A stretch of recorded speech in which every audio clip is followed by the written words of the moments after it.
Hi and welcome to Createschool Radio. It's Peter Baxter from Createschool. This is a very special podcast for me because this is our first in a new series.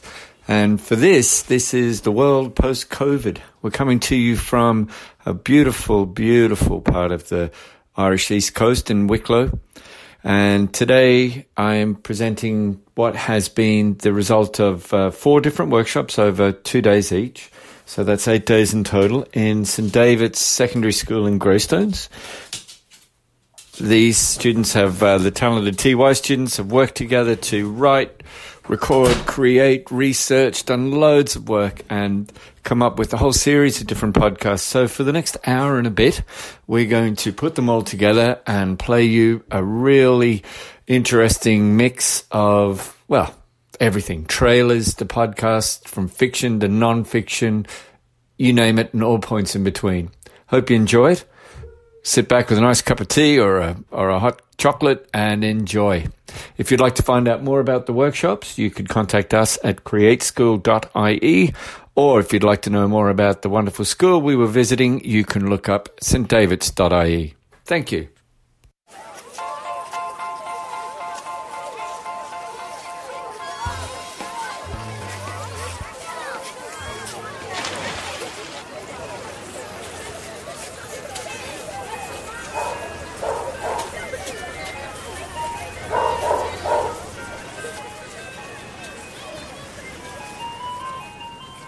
Where's Tom? I don't know, he was just there. Tom, where are you? Tom!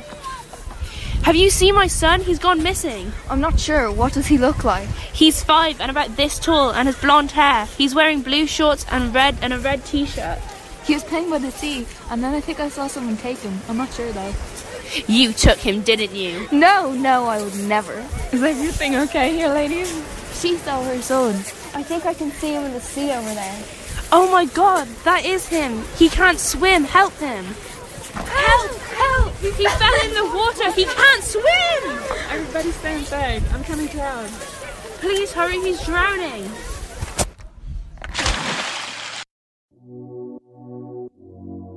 What would you do if you found something shocking and horrible when you were somewhere you shouldn't be? Would you get help or would you run? Find out how 2 people react when they are faced with this choice in an epic podcast, Death in the Classroom. Listen now on Spotify and other places.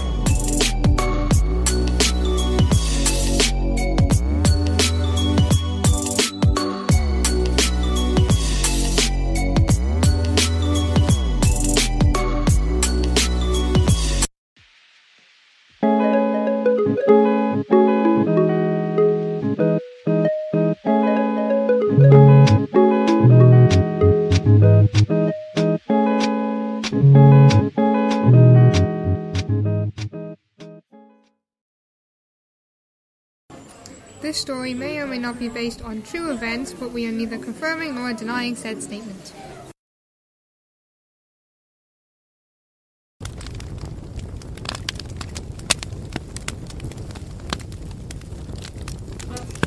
Do you see that car?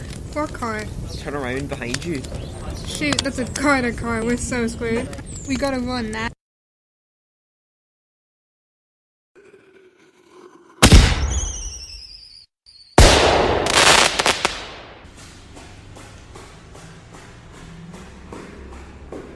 What was that for? We gotta get a head start. Where do we go now? Around the pier. It'll do. Should we leave? Yeah, we should probably take the train and leg it out of here.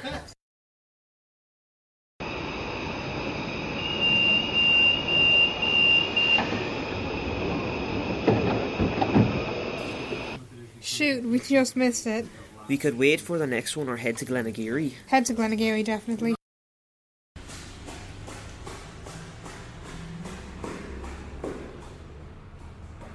Thank God, finally we don't have to run anymore. Well, it was your fault for deciding to light a bonfire and bring fireworks to Egypt. I guess it was still fun, eh? Just shut off. Do you enjoy short stories? If you answered yes, then chances are you'll enjoy this podcast. Each week, we upload a brand new original short story written by us and decided by our listeners. If you like the sound of this podcast, visit our website at www.shortstorypodcast.com or follow us on Facebook and Twitter at Short Story Podcast. Available to listen on Apple Podcasts and Spotify.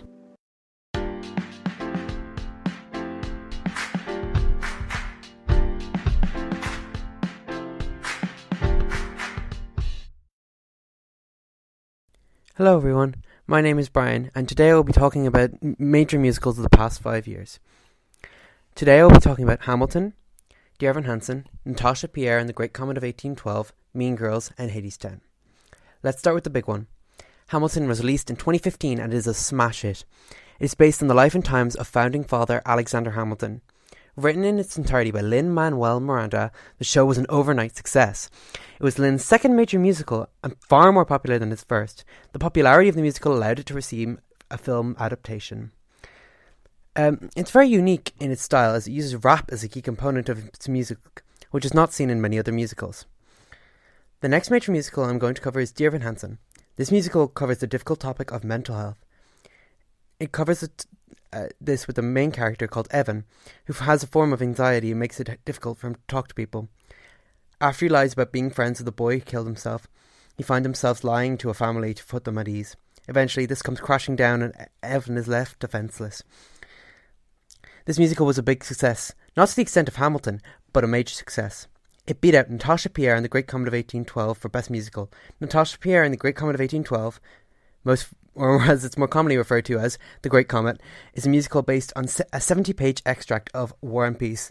Although this might seem like the most boring thing to ever exist, the show uses a creative set and unique elements to keep the audience's attention. In 2017, we have Mean Girls, a musical based on Tina Fey's popular 2004 movie. It covers the story of Katie and her experiences in her new Chicago school. She encounters the plastics and infiltrates them in order to take down their leader. After her success, the fame gets to her head and eventually she is toppled herself.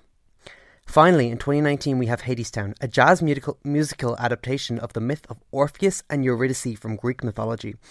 Orpheus is said to marry Eurydice when she is taken into the underworld by Hades. Before all of this, Hades and his wife Persephone are having issues in their relationship. Orpheus travels to the underworld and rescues Eurydice after singing Hades' love song.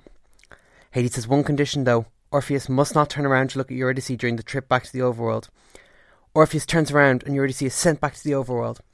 The musical was first written in 2004 by Anais Mitchell and toured Vermont and New Hampshire before opening in London in 2017.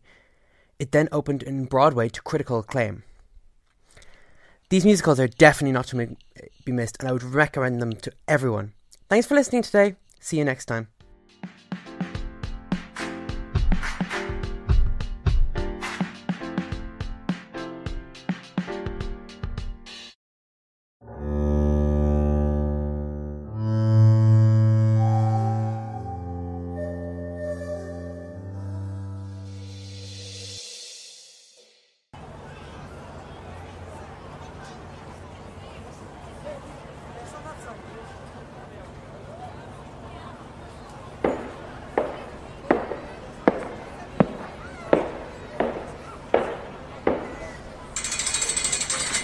Time to go.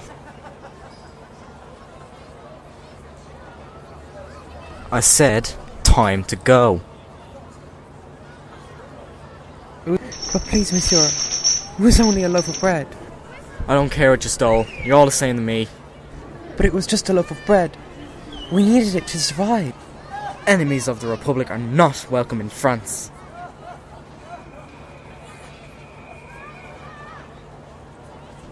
Now, follow me.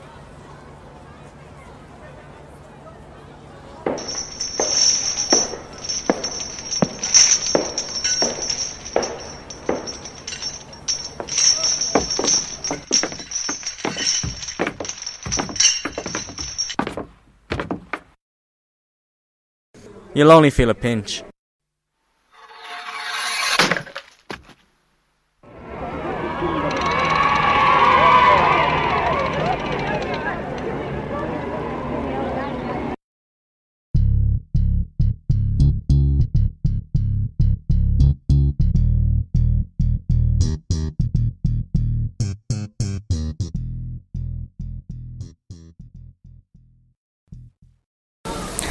Good evening and welcome back to my podcast. I'm Kira, and in this series I will be teaching you about how you can become an artist.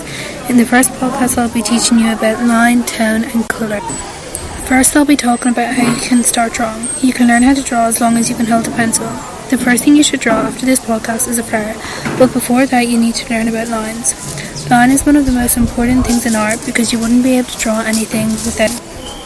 The second thing you'll need to learn about to become an artist is tone. Tone is important if you want to make your drawings look detailed and realistic. To start, just start drawing lines, straight lines up and down without lifting your pen.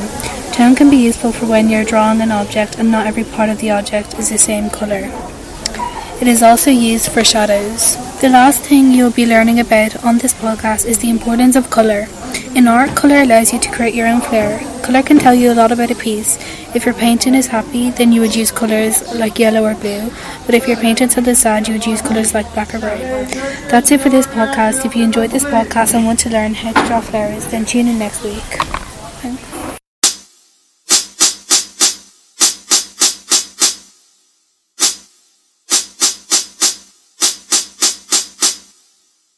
Hey, did you like what you saw? Do you want to see more of this kind of content? If you said yes to either of these questions, then you should definitely check out the rest of my podcast. I promise that you won't be disappointed. And as always, stay safe and remember that you are never alone in the dark. Goodbye.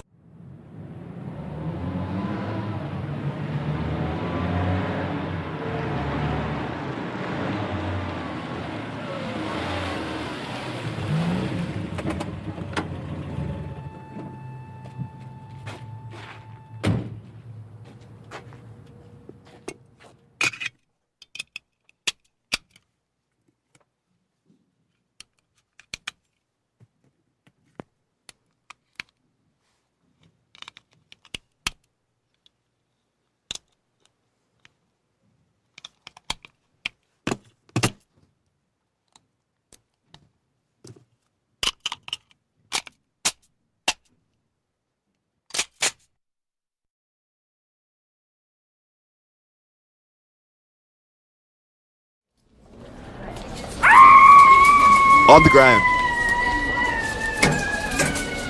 Open up the safe. I can't. What do you mean you can't? Who has the code then? The manager. And where the hell is he? He went out for lunch. He what?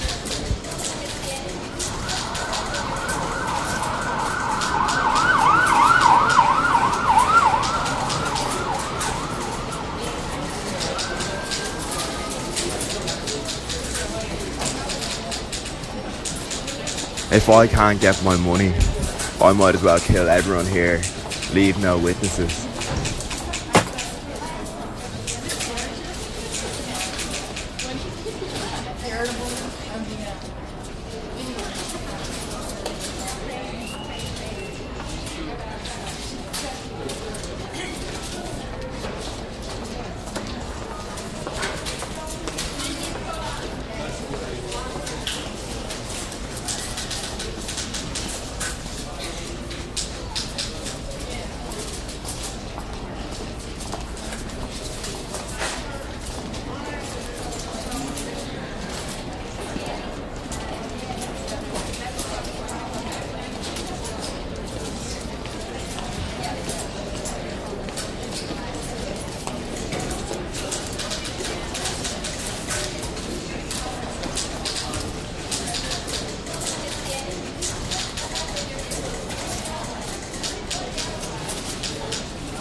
Hello everyone, I'm Emily and I'm going to be talking about the importance of water safety today.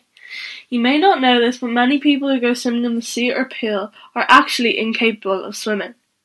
People just go for the fun of it and they think they'll be alright, even if they get into trouble. There's always a lifeguard.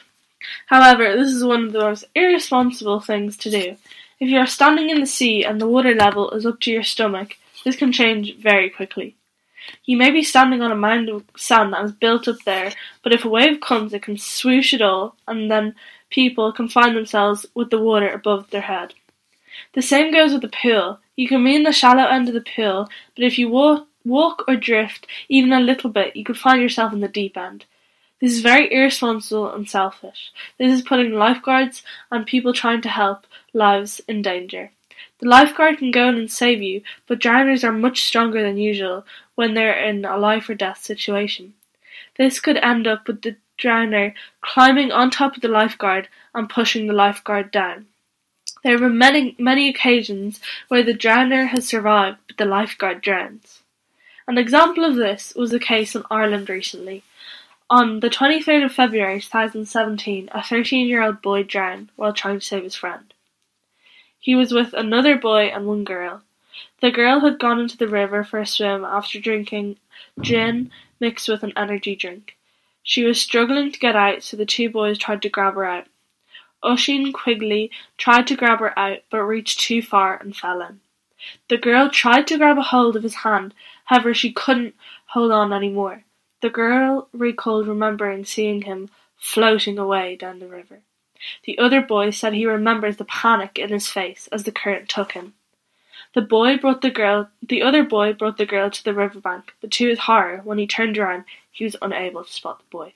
He grabbed his phone and rang the ambulance. Firefighters fled to the scene and found Oisin's body just under the surface of the river, some 50 metres away from where he fell in. He was recovered out of the water and rushed to hospital, where he was critically unwell upon arrival. He did not respond well to the efforts to save his life, and unfortunately he died around 45 minutes after arriving to the hospital. This is an example of a saver drowning and a drowner surviving. However, some may debate that the boy wasn't a proper lifeguard, so it's not the same. But this happens to so many lifeguards too. And this isn't just in the open water, it's also in the pool. Even though there are many people in the pool and it isn't that deep, lifeguards can get trapped underwater and drown. So next time you're about to swim, think first about whether the conditions are safe, that you are a strong enough swimmer to swim in the condition for your own safety and others. Thanks for listening to my podcast. Keep an eye out for any others. Bye.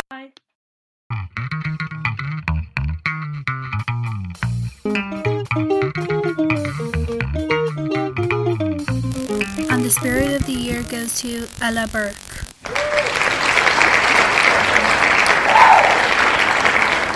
I need to fix my hair. Let's go to the bathroom.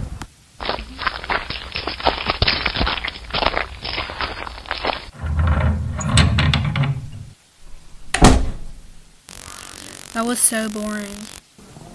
Oh, I'm so glad it's the last day of school. Yeah, I'm so excited to go to Spain. Oh, you're so lucky. What was that?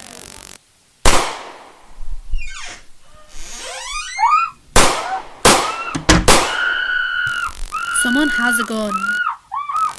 Quick, let's come out the window. Why is no one outside?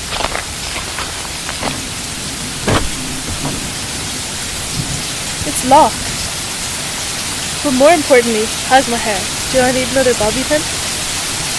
It's lovely, but how do you open the door? Your bobby pin.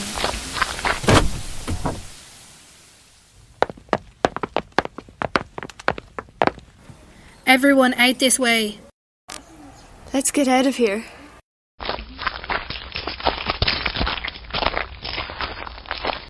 Shake that body, shake that body, shake that body, shake that body, shake that body, shake that body, shake that body. Hey there, listeners. I'm Sarah Hayden, your host, and you're listening to the premiere episode of the Give Twirl a Whirl podcast. Now, Whether you're a pro twirler, an athlete in training, or just a guy, gal, or non-binary pal who wants to give twirl the whirl, this podcast is for you. And, well, you know, if you stumbled here on accident, please stay. We are very accepting here, and I really need those views. Really. All that said, we've got a fun episode today, so let's get right into it. Today, we will be doing an interview with my dad and coach, the one and only David Hayden, or as his nickname, Big Dave. We will also be hearing from a few baton twirlers about their funniest baton moments. And, as a bonus, if you stick around to the end, I'll even tell you one of my funniest baton moments. We will be right back with David Hayden.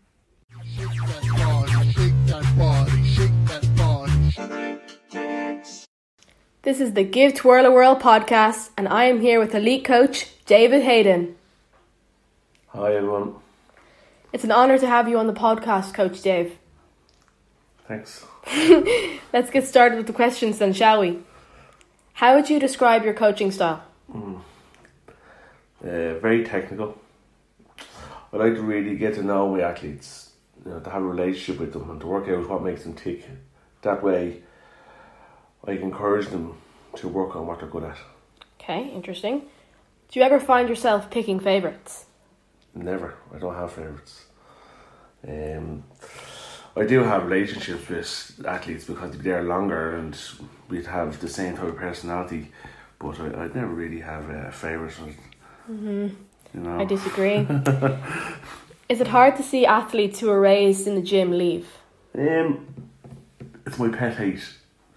I like when I was playing GAA, I was always encouraged to put back in. I think that's very evident in the GAA circle, and I think that's what I like to pride myself on. I try to encourage athletes when they're finished is to stick around, give it back into the club. The club has given so much to you, so give it back in, come down, coach, stick around.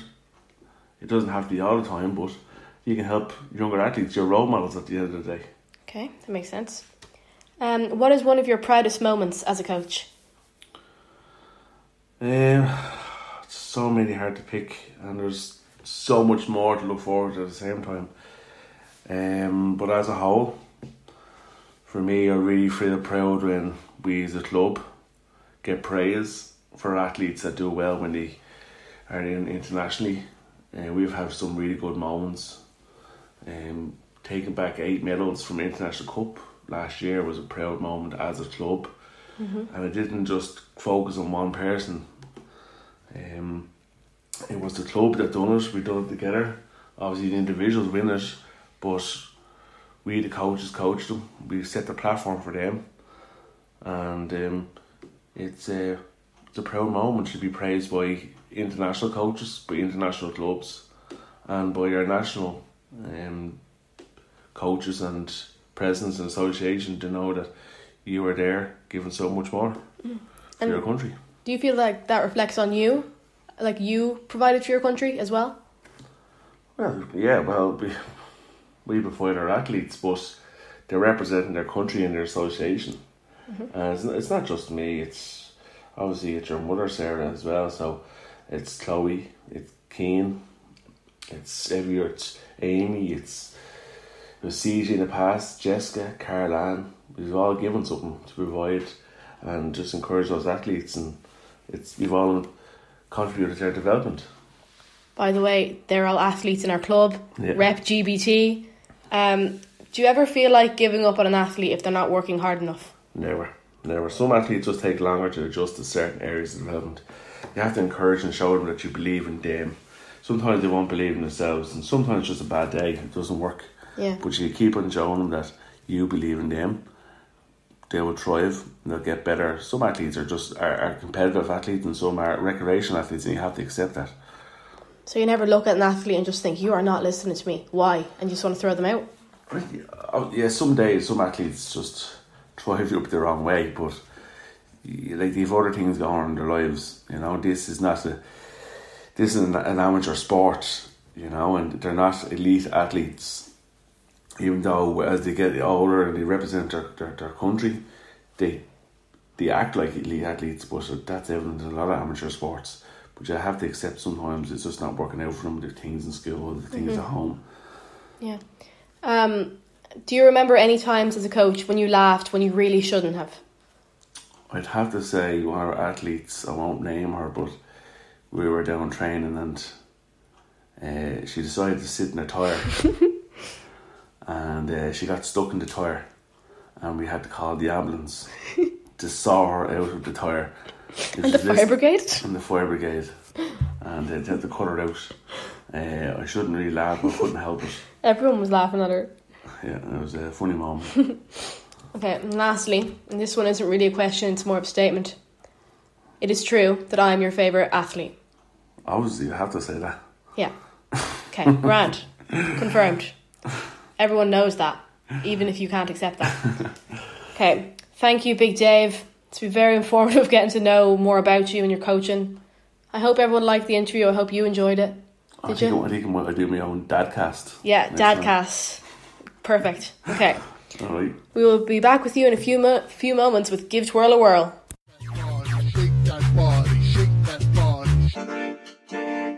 Did you enjoy that interview? Because I certainly did.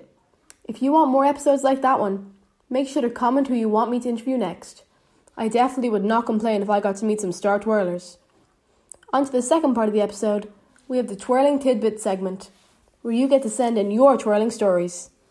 This week, funniest baton moments. Firstly, we have an entry from Miss Alice Smith. Alice writes, "The hall that I train in is split into two, with a big mesh net." I messed that up. That's supposed to be mesh net. We'll ignore that. Mistakes are how you learn. With a big mesh net in the middle. This particular week, my club had decided to pay a special coach to come over from France to train our competitive team. You know, I've always loved when we had special coaches. It made me feel so good. It made me feel like someone cared about us, like we were actually training for something. I agree that that's a great way to train kids and stuff. Anyway, she continues, we were preparing for the European Cup, so this was a very important week. My coaches got us all in a group, told us how important this was, and asked us to act professionally. I obviously didn't get the memo, because I managed to not only get my baton stuck in the net, but I also slipped on the floor and got a concussion. Let's just say Xavier the French fancy didn't want to work with me for a while, and FYI, the baton is still stuck there. You know, the best thing about that, other than Xavier the French fancy, is that this happened to me multiple times, because I managed to get mine stuck in the roof somehow. On lights? I don't know. That's just how it works. For those who don't really know what a baton is, it's like a balanced metal stick with 2 rubber balls on the end. And it manages to get stuck in stuff very, very easily. Nextly, we have Cian Marr. Cian says that at a competition last year, one of his teammates was sick, but nationals were on that weekend. And she was just expected to push through that. And she did, or she tried to. Throughout the whole 3-minute routine, she was holding in her puke. Okay, warning for anyone who is squeamish, this one looks like it might be a bit disgusting. Thankfully, she was a good sport and waited until after the routine to spew. As we all sat in our finishing poses, she leapt up from her pose and started waddling away. We all thought she was going to make it to the bathroom until we noticed the trail of vomit coming from her mouth all over the competition floor. Keep in mind, we had to walk off that floor and dodge the sick along the way. Let's just say she lost some dignity that day. Yeah, I'd say she lost some dignity. I have a story like that. I'm going to do this a lot. I have so many baton stories. When I was younger, I was 10, I used to go away to all the different competitions, even if I wasn't old enough to compete, because my parents are both coaches, and they all had, they had athletes to bring there, so I had to go, because no one would mind me. And I remember we were going to Slovenia one year, and I was so sick that they had to call a doctor to make sure I could still fly. And he was like, yeah, you can fly, you're just going to be sick everywhere. And I was. And every second we walked, I would have to sit down for a few minutes because I kept getting sick. It was horrible. It was the worst experience of my life. Okay, lastly, we have an entry from Amy Sweeney. She says, I remember when I was at International Cup, we got a pro twirler here, some of the officials that were working on set numbers, okay, sorry to interrupt again. For those of you who don't know, your set number is basically the order in which you compete in. She says they mixed up her set number and told her to go on a set before she was actually supposed to perform.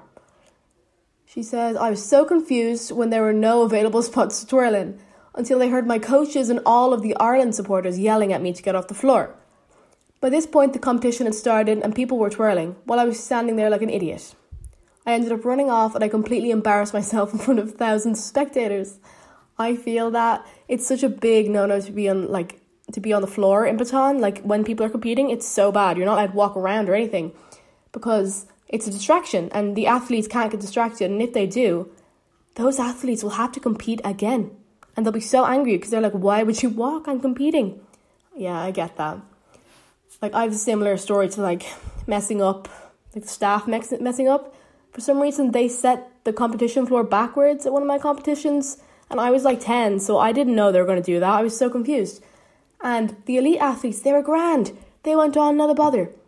I ended up standing backwards. I stopped halfway through, and I made them let me go again, which is not allowed. And then, needless to say, my coaches had a talk with me about appropriate competition etiquette because I nearly got disqualified. They didn't disqualify me because I was 10, but if I did that when I was any older, I was gone. Now, did you find those stories as funny as I did? Because if you did, you should comment. And you should comment your own baton stories. Whatever you want, anything that comes to mind. It doesn't matter if it's scary, ugly, fails, I don't care. Do it. Okay, finally, as promised, here's my funniest baton story. Right. So, if you know baton, we have very, very tight costumes. And we sweat a lot when we compete. It's disgusting. And people don't think we do because we're supposed to be pretty dancers. We sweat a lot. It's gross. It drips. It's gross. And when you add that to the tight costumes, you've got a very, very sticky situation. You know, I'm a pretty high up athlete. I do a lot of routines. I'm expected to compete all the time, always on the move. And last year, I had a team at 2:45 and then a group number at 2:52. And that was the time frame I had to compete, get my hair done, get my makeup done, and go back onto the competition arena. It was crazy. I remember sprinting through the athletes, ploughing into them. The poor yokes didn't even know what was coming, pushed them over, hurt them. They probably were so confused why these screaming Irish children were running into them. In the dressing room, my teammates who were like not competing, they had to come up to me. They ripped off my costume. People were holding up my bra. People were wiping my face, brushing my hair, like pushing me around, sticking bobby pins into me. And now, if you picture that with the previous point of the tight costume and the sweat, can you picture that? Do you get it now? The costume wouldn't come off. It wouldn't. There was no way it was coming off because I had 4 minutes. I was drenched in sweat and I couldn't get it off. So they had to cut it. They chopped the costume off and it was so expensive. It was like €300 and they'd sew it back together because I couldn't get it off. It was horrible. There were hands everywhere. It was the weirdest moment of my life, honestly. I literally did nothing. I just stood there and it was the most chaotic moment. And I'm sure most of you doubted me and my squad, but we made it. I really made it to that floor in like 5 minutes.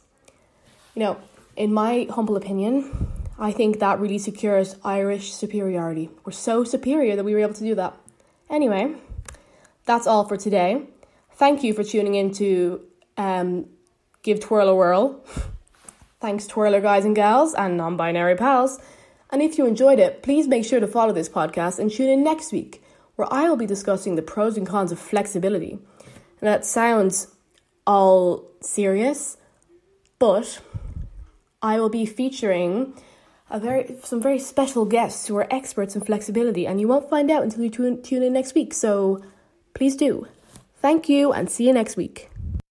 Shake that body, shake that body, shake that body, shake that body, shake that body, shake that body, shake that body.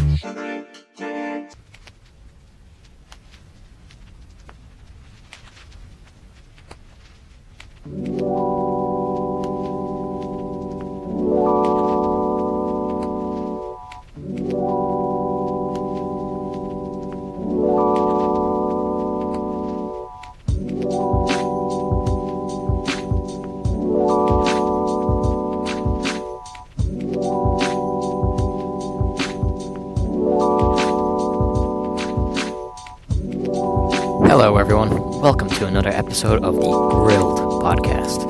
I'm your host Jake and we have a very special episode ahead of us.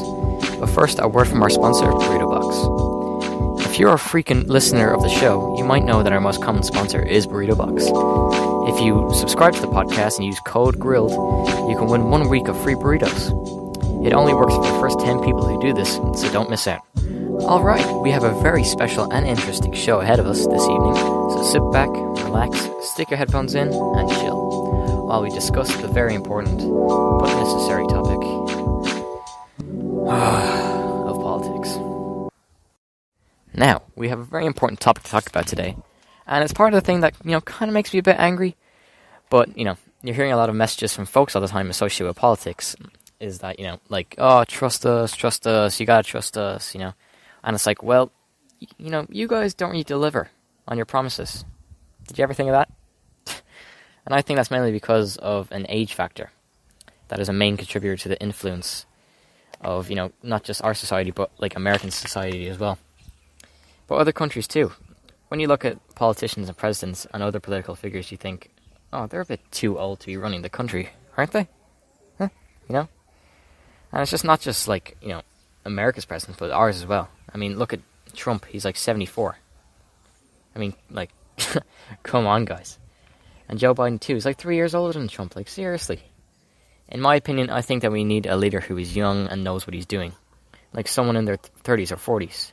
Because at least they know, like, how and what things work. It's an absolutely stupid idea having seniors running America and them thinking that just because they're old, all of a sudden they have more experience than other candidates. Now, I think that's enough ranting for today. Thank you to everyone who tuned in tonight. I really appreciate it. It's such a vibe doing this show, and I just love doing it every week with you guys, and where I get to let out my frustrations while also discussing very important topics that interest me, to say the least. See you next time, everyone. Peace.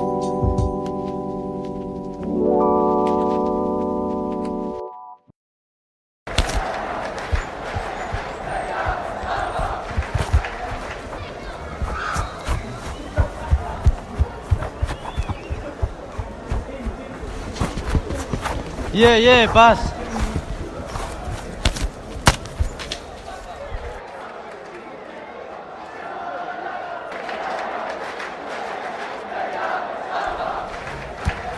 Oh, ref. Oh, come on, what is this?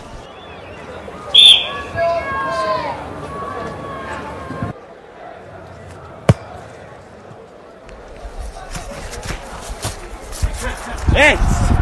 Come on, let's go! Yes!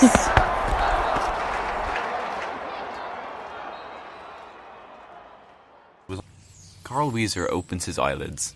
The birds are singing. The flowers are blooming. On days like these, kids like Carl Wheezer are full of joy and fear. Carl knew what day it was today. Today was the day. Today, Carl would go onto television and sing in front of thousands of people. Wakey, wakey, time for school. Wakey, wakey, it's time for school. Dad, you know I don't have school today. I have to get ready for the X Factor. Oh yeah, sorry kid. Are you ready for everything? Have you learned what song you're gonna sing? You already know I'm ready for it, Dad. This world isn't ready for the Carl Wheezer style. I'm gonna drop him dead with my singing. I'm so proud of you, son. I know you'll knock him dead. Give them all you got. Ah, thanks, Dad. I'll do it for you and Mom. Carl gets out of bed, ready to take on the day. His body feels like it was made for this. The thrill, the excitement, and also the fear. He puts on his beloved shirt, his amazing sunglasses worn by Kurt Cobain, puts on his skinny jeans, and strides out of the bedroom. He is the man today. Carl, your mom is away, so I'll drive you to your performance tonight on X Factor. Make sure to grab everything you have. Already packed everything, Father. I'm ready. Well then, everything is a go. Let's go to your performance. Let us depart. Carl gets in the car with his dad, worried and excited at the same time. The car starts, the engine purrs and the wheels start to turn. They're on the road. They pass people walking on the sidewalk. Carl sees Jimmy and Sheen walking together. They see Carl and wave at him, showing acts of support towards Carl for his performance tonight. The car's engine hummed. The speed bumps moved Carl up and down, and before he knew it, Carl had his head on the window and went fast asleep as his father drove to the X Factor. Carl, wake up. What? Are we here? We're here. Carl gets out of the car, sees the building, and his dad walks with him. The car was parked in the parking lot exclusively for people performing tonight. Carl walks inside the building, walking past many people, and finally finds the room for the contestants. He sits down with his father and they wait. And they wait. And they wait. Until finally, Carl gets called out. It's time. Carl gets transported to behind the stage. He sees the previous contestants singing and thinks to himself, Wow, they're terrible. I'm gonna destroy the competition. But then, right near the end of the song, the contestants on stage start singing better and better, to the point where near the last quarter of the song, they start to sound like an angel. Carl is shocked. What? That can't be. How am I supposed to beat that? Carl hears the contestants get 4 yeses from the X Factor judges. Carl is quaking. You good, son? You're starting to sweat. Are you nervous? Dad, I don't feel so good. I think I'm gonna throw up. Carl, listen to me. You'll make the audience cry with your voice. I know you can do it. I'm so proud of you. There's nothing holding you back now. Okay, Dad. I'll go. You can do it, son. Show them what you can do. Thanks, Dad. I'll try my best. Carl walks out on stage. The audience makes a deafening sound as he walks up to the microphone. Simon Cowell is there. Hi, Simon. Is it just you judging? Yeah, because of social distancing. Are you ready to sing for us? Yeah. I'm ready. Knock yourself out, kid.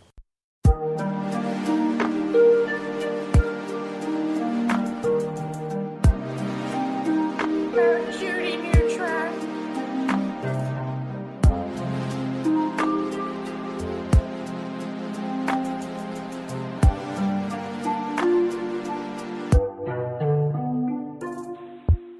I don't want a friend. I want my life into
Did you have a good night, Olivia? Yeah, it was amazing. I love the food.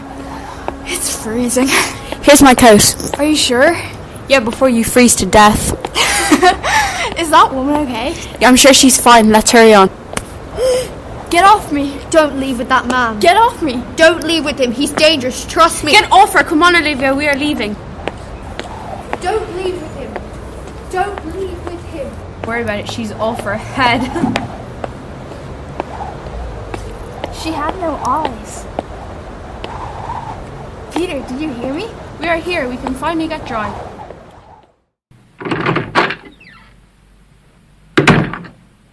Reporting from Sky News, a serial killer is on the loose in a quiet town of Glenpatrick. The man has been described as tall, dark-haired and in his mid-20s. All suspects so far have been found with their eyeballs gouged out of their head. We advise all people in the surrounding area to take extra precautions. Where's your toilet? Just enter the hallway to your right. Eyes?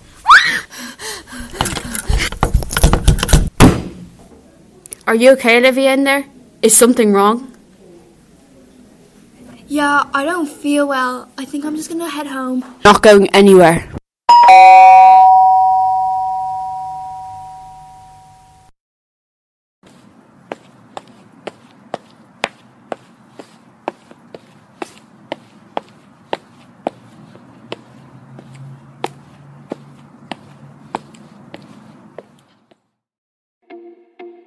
Hi, this is Keela and Nico. 2 students from St Davids Greystones. We do short story podcasts that are thrilling and fun. We are sure that you will like them. If you are interested, just head over to our Spotify. Keela and Nico. Can you believe my mom didn't get me the new iPhone 12 for my 16th birthday? Are you joking? Is she like poor or something? I only got 18 presents and not even the newest Chanel bag. Didn't she take you like Bora Bora last week though? Only for a week. Excuse me, where am I? Girl, are you drunk? What? What age are you, darlings? We just turned 16. Oh, so you were also born in 1804? Nah, we're 2004 babies. Excuse me? Wait, did you just say you were born in 1804? Alex, I think we're talking to Christopher Columbus. I just had a history project on him. Could you help me? Wait, shouldn't you be like dead by now? No, I'm 16.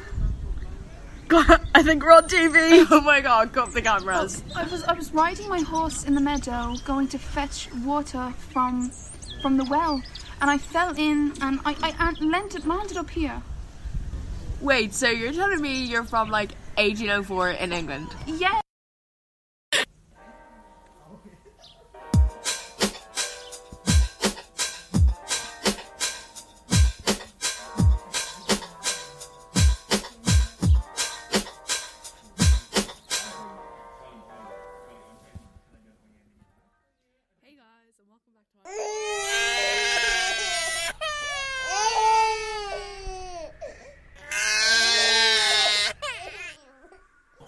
The man's daughter was crying, and she wouldn't stop.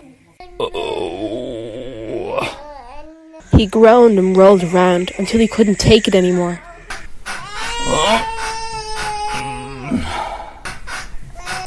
He sighed and stood from the bed.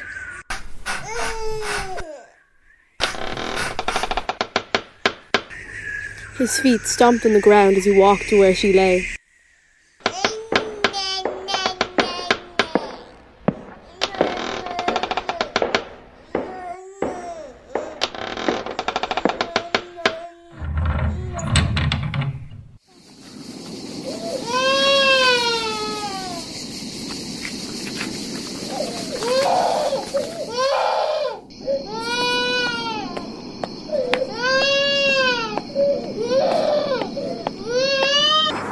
He stands looming over her, fury written on his face.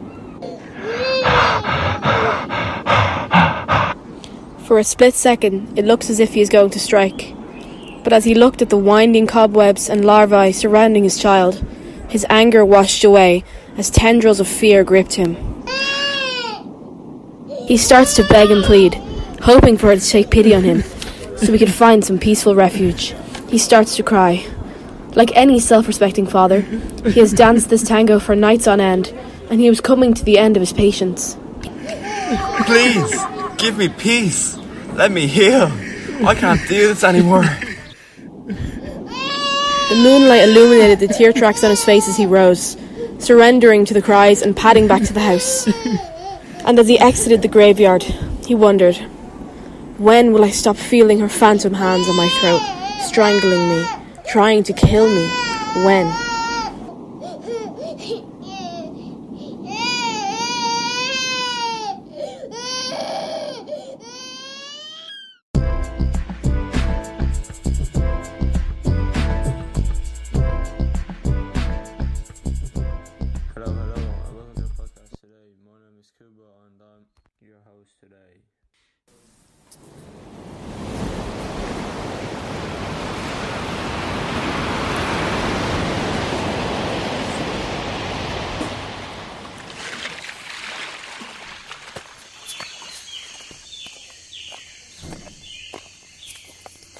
Lads, where are we?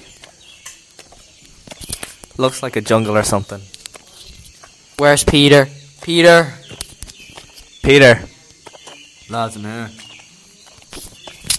Jace, Peter, I was worried. I'm alright, let's get this start exploring.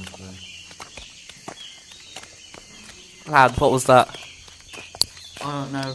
I don't think we are alone. Stay alert. Let's get out of here before high tide. Get somewhere with cover and set up camp. Whoever they are, they're getting closer. Thank God that we didn't get lost in the storm.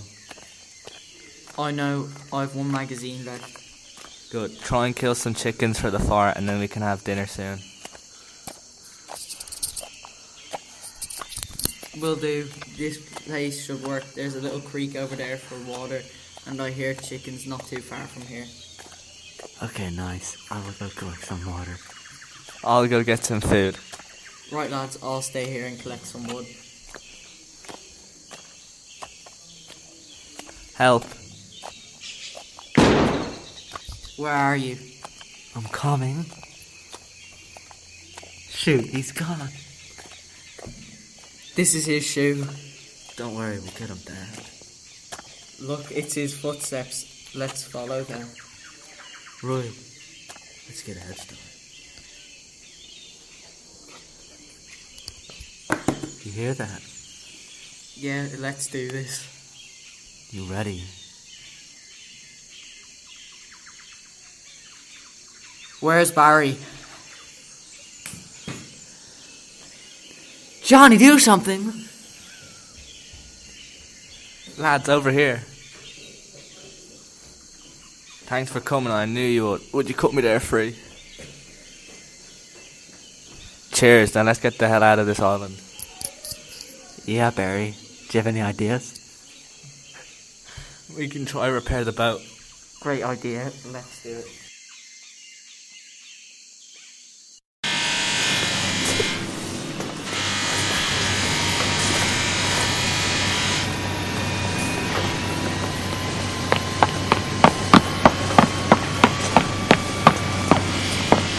Sir, we have an issue. Well, spit it out then, Private. He is here. Oh God, Private, get to the escape pod.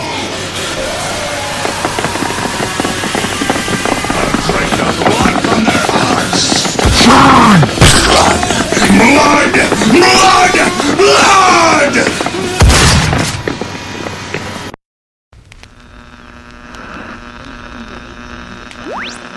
Do you have ears? Do you like using them?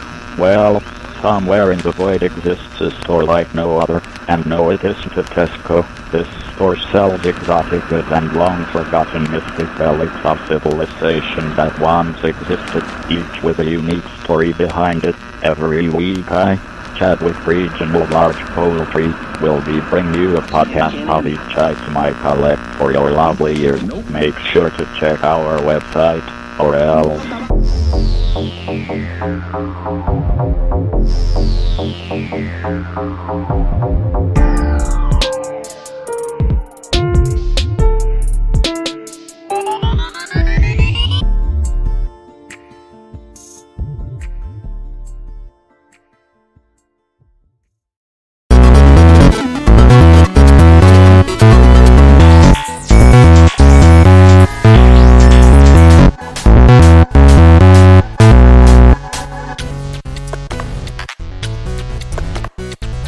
am Santiago Soler Albert, and I'm going to talk about how the bowling professionals train.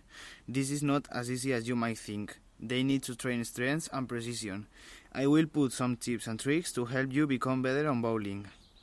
First, balance. It's very important if you don't have too much strength when you throw the ball. Second, precision. It is very important when you want to do a strike. Third, strength. The more strength you have, more pins you will knock. 4. Practice a lot. If you practice a lot, you will improve your technique and you will be better. Thank you so much for listening to me. I hope you like it and you put the advice into practice. We were going to the USA to Route 66. When we arrived, we didn't know that we were going to have a very nice adventure. First day, Monday, 28th of July. It was really hot. We were sweating. We bought some motorbikes to drive straight and to reach 300 kilometers per hour. Everybody was excited. Our first days were really nice. After the trip, we parked our motorbikes in the parking of the hotel. We were going to eat in Ariston Cafe. The food was so delicious. After that, we swam in our swimming pool inside the hotel. Second day was different. We visited the desert and we got a camel. It was really nice. We had a very good time. The thing that we didn't know was that we were going to have a good surprise. 2 hours after, we visited a small west town, like in the movies. We talked with some people about the good trip we had. Then 5 cowboys wearing standard work shirts with many pockets, hats like the Mexicans, boots, bandanas and pistols. We were very scared because we didn't want to die. They were trying to aim us with the pistols. We were paralyzed. We were about to run away from them. They carried us and went to another town, to the jail. They were going to put us in jail instead of going them. When the police arrived, we were trying to tell them that they were the bad people, not us, because we were on a trip only. 30 minutes later, they told us that they were just kidding and everything was only a good joke. Everybody was laughing a lot. The next 2 weeks, we continued visiting monuments and driving in our motorbikes, and we enjoyed the trip a lot. When we arrived at our home, we told our family this funny adventure, and we were laughing a lot again. What's this dot on the radar? I'll get the captain. Captain! What's the problem? The new kid spotted something on the radar. Man the hoses! What's going on? Shut up and go in the hold. I'll go talk to the captain. What do you see, Captain? I see one skip with 6 occupants. I think they're coming alongside us now. I'll get on the radio. Mayday, Mayday. This is the USS Oregon. We are off the coast of Somalia and we... Welika, uwa kawari, uwa kuterin malaka. Namesi dunin mala makaselin, dunin bin shiki mayo uko tewake so. They're coming aboard! New kid, no! Ah! Marna kuma dibi duna, marna kayili mayo. Oh no, he's dead. Please, don't kill us. We'll give you anything you need. We'll help you.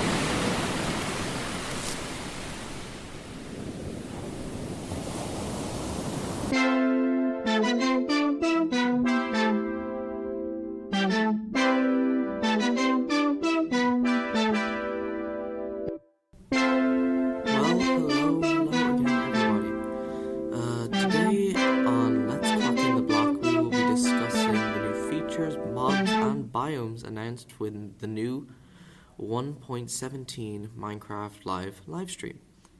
Now to get us started off, we'll be discussing the new cave types and generation that will be added.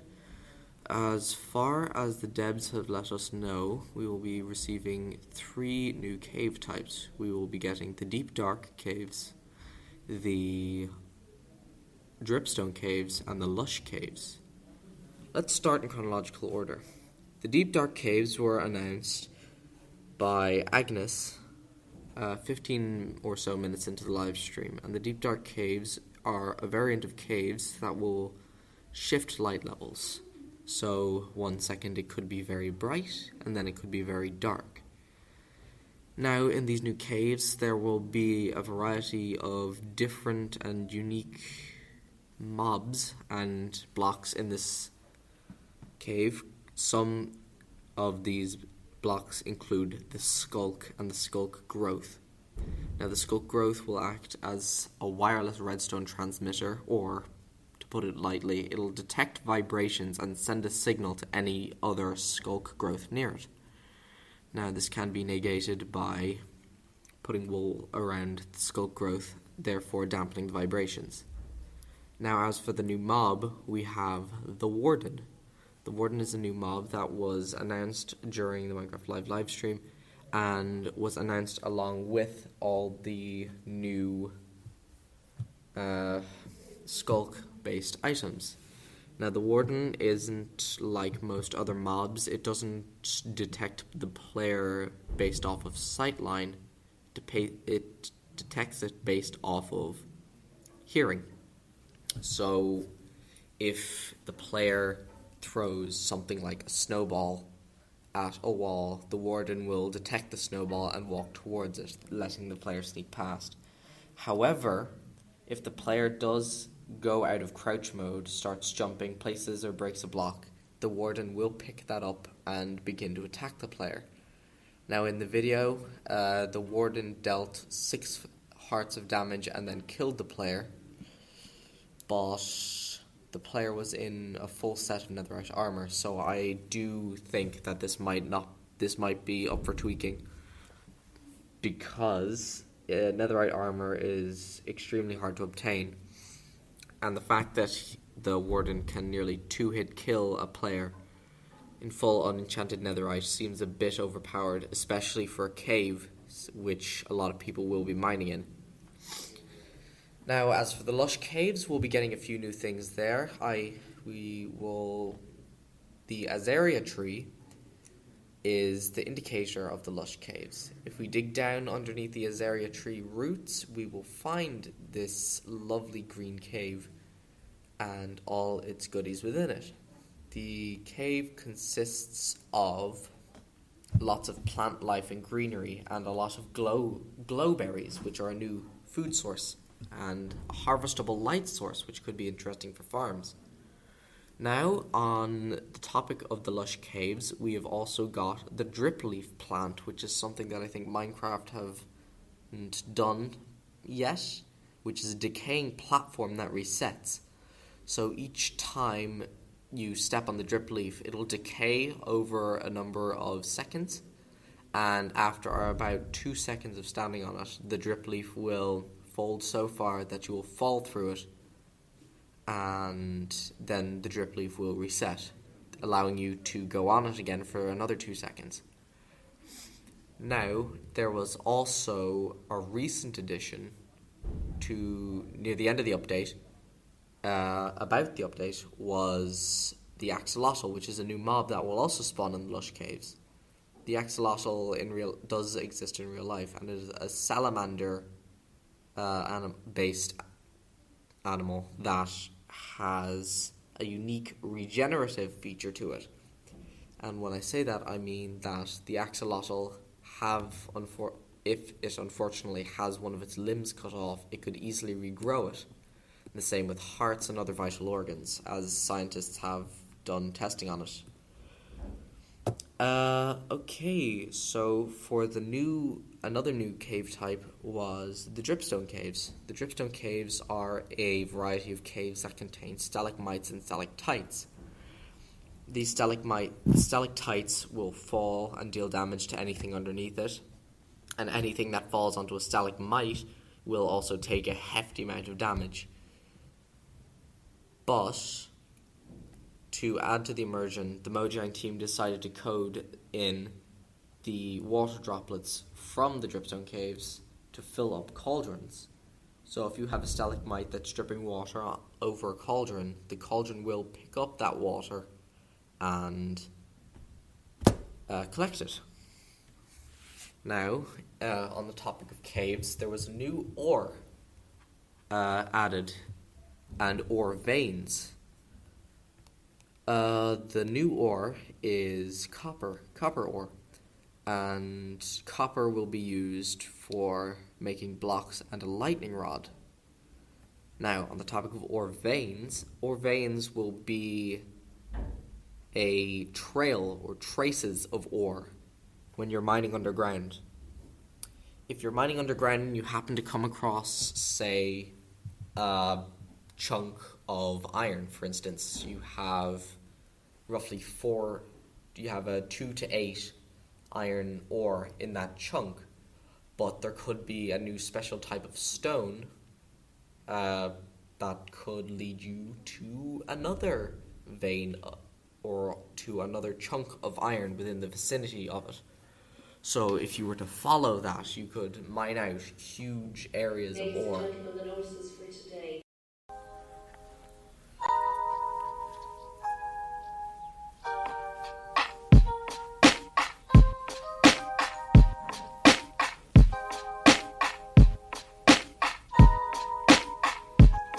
Hey guys, welcome back to my podcast, Alex with Rhyme.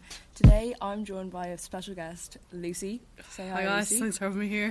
So today we're going to be talking about The Boy in the Box, and if you haven't heard about this story... I'm not going to lie guys, I didn't hear about it till previous to this video. Yeah, so I'm going to be telling Lucy about this story. If you haven't heard about this story, try to sleep at night, okay? So, The Boy in the Box is from Pennsylvania. He was found in 1957. Actually, we don't know if he's from Pennsylvania. Okay, but you haven't told them what it is. Basically, it's well, hold on. I'm doing a little bit of backstory. Okay? And he was basically found in a box. Dead.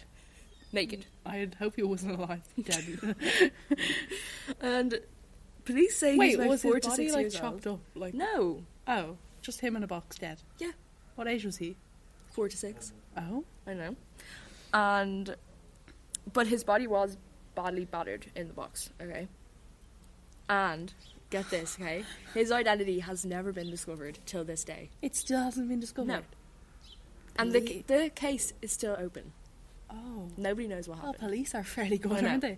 How can they not know who it is? Like, surely when they Because- first opened it, like, he had a face and he had a... Well, he was badly, battered, so you actually couldn't properly see who he Surely- was. And he had nobody around him, so they basically just found a body and then couldn't... But surely, like, his parents would have had, like, missing people files open and stuff. Exactly, but maybe it was his parents. Nobody knows. Oh, Madeleine McCann type shit. I know. So, but first of all, the body was discovered by a man first, but the man was checking for musket shots he had laid down, so he didn't tell the police when he first found the boy because he didn't want to get his chops confiscated. Yeah. And then, so the boy was just left there for days after that, with a man knowing that he was dead in a box, okay? Then... he could have been helped? Yeah. So, days later, he was a dead. college student found the body and reported it to the police the following day. So, that's how the police... Wait, who first found it? A guy... What? Just a man checking his traps. Oh. So, when the man and the boy found the body, because the man hadn't touched the body, apparently, he was wrapped in a plaid blanket inside the cardboard box. Oh, it's cardboard? Yes. Oh. And... In the middle of the woods in Pennsylvania? Exactly. Oh. Off the side of a road. Vile. I know. So, the police started the investigation on February 26, 1957, and the dead body's fingerprints were taken. Yes. When the boy's fingerprints were taken, the police, obviously didn't know how much of a mystery this would be. Yeah. Because they probably thought it would be, pretty simple, you know? Mm-hmm. But the case attracted so much attention, and over 400,000 posters were printed in hope of finding exactly what happened to the boy. Yeah. I can't believe they don't know who the boy is. I know. Still to this day. Like, how long has it been? Yeah. Literally, but 70 years? Yeah. 60. On the crime scene, they found a man's blue cap and a handkerchief with the letter G on the bottom corner. How was this all this evidence not enough to find out? It was 1957. Okay. So fair. I'd say now they'd be able to find the evidence. Yeah, but it's kind of over. Yeah, you know? kind of old news now. And you guessed it, these clues led to nowhere. So, till this day, the case is open. So we should try guys, everyone listening to this now, if you know anything about this case, Call the Pennsylvania police. Because how would they know? I don't think any 80-year-old people are watching this. I'd say that the murderer is dead now. But Nanny, if you're watching this. So, yeah. Okay, guys. That was pretty fun. So, thanks Lucy for coming to my podcast. No problem. We will have another one for you next week. Yes, hopefully with a new exciting topic. Yeah, very more exciting. Maybe a little bit that you guys can, research yourself. Yeah, also get in touch via Instagram and stuff if you want to see something. Follow our Instagrams, Yeah, in link in description. Yeah, follow our Spotifys because our podcast will be on Spotify. Yes, it will. Make sure you like and subscribe them. Yeah, and also follow our TikTok. And bye, we will see you again next week.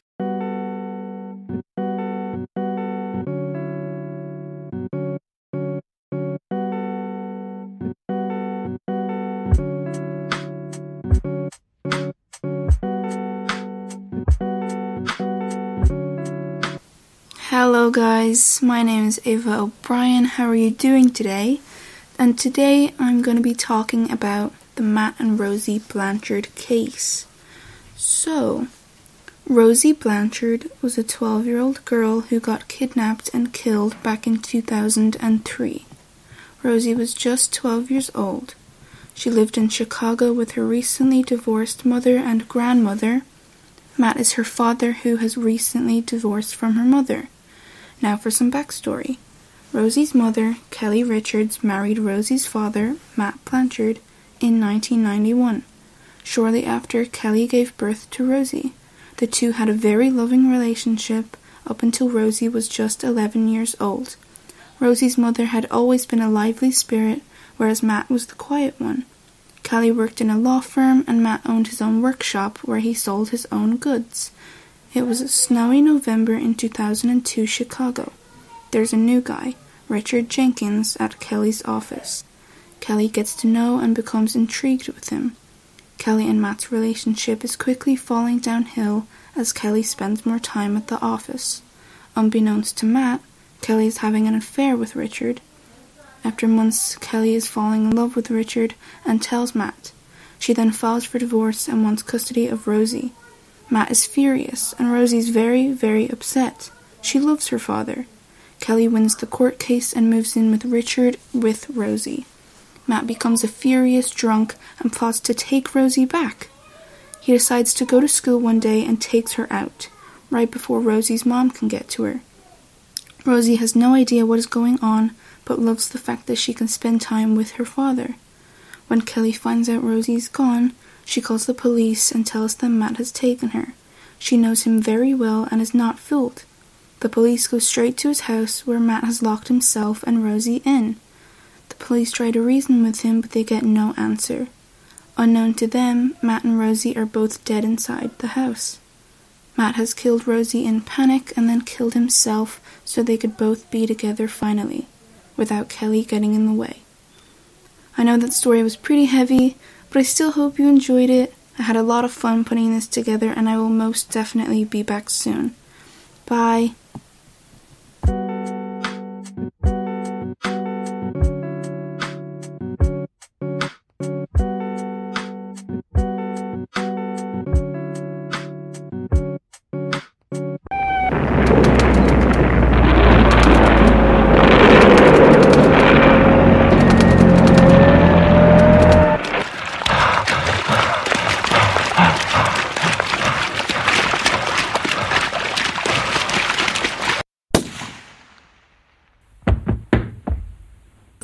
Are you okay? How are you still alive? Because, Do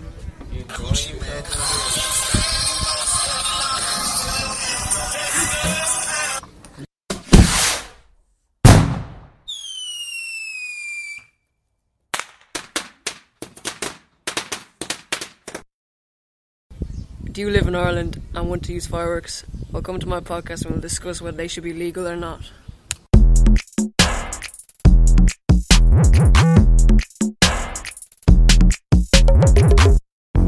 Hey guys, today we will be talking about Taylor Swift's most recent album Folklore, and we will be breaking down the lyrics to each track. Are you ready for it? In folklore, there are 3 songs that are all connected and make up the teenage love triangle. These songs are called Cardigan, Betty, and August. Betty is from James's perspective, he is the cheater.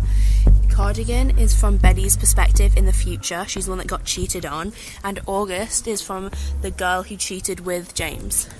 Both reference cobblestones. In Cardigan it says high heels on cobblestones, and in Betty it says walking on broken cobblestones. Cardigan is in Cardigan, she says, and you'd be standing in my front port light. And in Betty she says, will you kiss me on the port? In both songs at 2 minutes 47 seconds they have it in common. In Betty it has, she said, James, get in, let's drive. And in August it says, get in the car. Another similarity between Cardigan and Betty is how they reference age. In Cardigan the lyric says, when you are young they assume you know nothing, and another lyric in Betty is, I'm only 17, I don't. Characters in these songs are also all named after the actors Blake Lively and Ryan Reynolds' children. James, who is the one that cheated, and Inez, who is referenced as a friend of Betty's in Betty. This style of writing is new for Taylor. This is her first time playing with fictional characters and joining their stories in songs. This suits the album name Folklore, as folklore means stories passed down by generations by word of mouth. Thank you so much for joining us. Please join us back next week where we'll be talking about her song on folklore called The Last Great American Dynasty.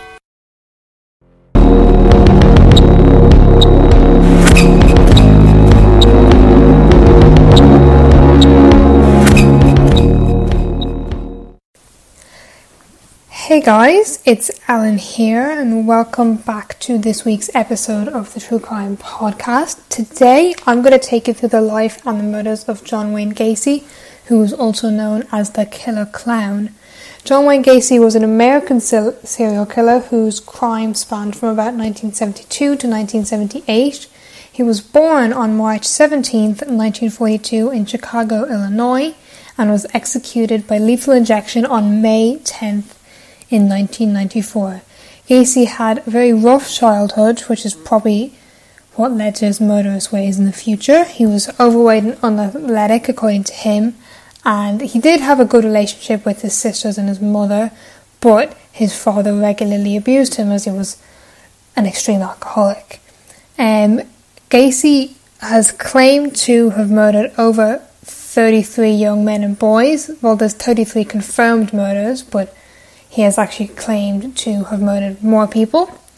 And in my opinion, what makes Gacy quite creepy is that in his spare time he regularly performed at children's hospitals and charity events, dressed as either Pogo the Clown or Patches the Clown, which are kind of two personas, I guess you could say, he kind of came up with. And like I said before, because of that, later he became known as the Killer Clown. According to Gacy himself, most of his murders happened in his ranch house near Norridge, a village in Norwood Park, which is in metropolitan Chicago. He murdered and assaulted his victims in very gruesome ways, which I'm not going to mention, but you can see in more detail on Wikipedia. He usually kind of strangled his victims after he lured them in and kind of convinced them to come into his house. 26 of his victims were buried in the crawl space of his house, 3 on other areas of the property, and the remaining 4 in the Des Plaines River. Once Gacy was arrested and went through his trial, he was sentenced to death on March 19th, 1990, and on death row, a little fun fact here, he actually spent most of his time painting, and he was executed at the Stateville Correctional Center. Gacy spent approximately 14 years on death row at the Menard Correctional Center in Chester, Illinois, and on the morning of his execution he was transferred to Stateville Correctional Center, and for his last meal Gacy requested for a bucket of Kentucky Fried Chicken, a dozen fried shrimp, chips, fresh strawberries, and a Diet Coke.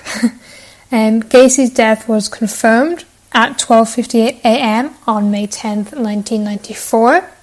Once he was confirmed dead, his brains were removed and are now in the possession of Helen Morrison, who was a witness to his death and was also a journalist who interviewed John Wayne Gacy and many other serial killers and wrote books. And his body was also cremated. And another little fun fact is many of John Wayne Gacy's death row paintings were actually auctioned off later on. Some of them were auctioned off to keep, but then other ones were auctioned off and they ended up being destroyed on purpose. So yeah, that's a little summary of John Wayne Gacy's life. Thank you for listening today. I hope you enjoyed this week's episode. It's a little shorter than usual, but that's okay, I hope. If you have any suggestions for next week, make sure to tweet me at Ellen's True Crime, and I will see you next week.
Shit, I'll just text him.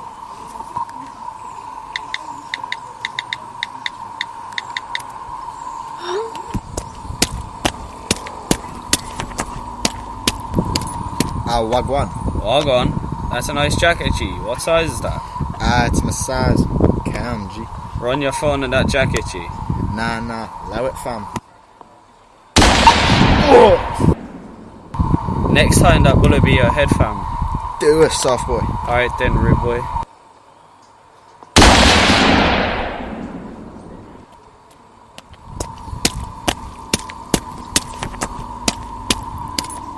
Then you dusty. Oi, you stop there, fam. You move, boy, I kill you. Come on, then, you dusty youth.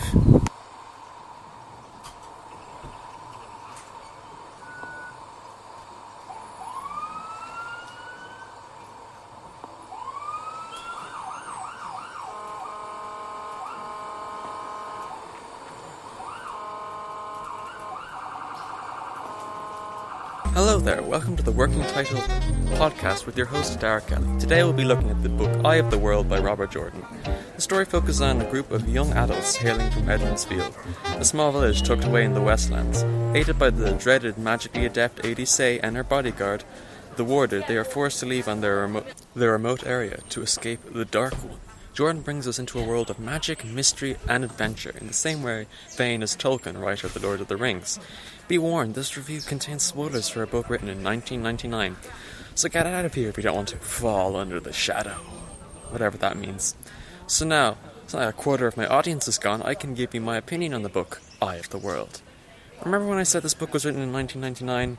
This means that a lot of ideas in the book that were revolutionary at the time are now pretty bog standard. If I was reviewing this book 20 years ago, my as-a-developing selves would have been more enthusiastic, but because this book has inspired many of the books that I have read, it ironically seems more unoriginal. Featuring such classic tropes as the farm boy from nowhere who is secretly an orphan and inexplicably the chosen one, the Dark Lord, an entity of pure evil who probably enjoys blending kittens in his spare time instead of being in any way three-dimensional. The mentor character who dies as soon as he reveals his tragic backstory, and so much more.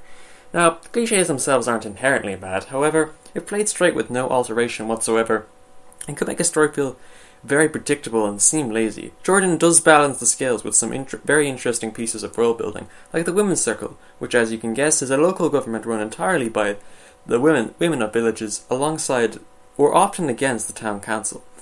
He also manages to keep the whole affair very fast-paced despite the large amount of information being given to the viewer. The relentless pursuit of the group by the Dark One's minions gives every chapter an air of dread and uneasiness. This high tension, however, works against her sometimes, as it means there's very little time given to the characters. The book has 9 main characters, which makes it kind of difficult to focus on them all in detail. This means that some poor characters really get the short end of the stick. For example, an example of this is Rand, who is the main character in the early stages and receives minimal development. Instead, his intended growth is actually overtaken by another character going through. Hello guys, it's me, your presenter Moritz, and today we will talk about the new PlayStation, and if we have time, about the new Xbox Series X. Otherwise, we will talk about the Xbox next time. But first, there will be 2 versions of the PS5. A digital version without the CD drive and one where you can use discs. In everything else, they will be the same, otherwise than the Xbox. The smaller version of the Xbox, the Series S, will be less strong than the X version. For the PS, the prices will be $399 for the digital version and $499 for the version with the CD drive. First, it will sound good, €100 less. But you need to think about a few things why the investment of these €100 is worth it. First, you don't need something to play DVDs anymore.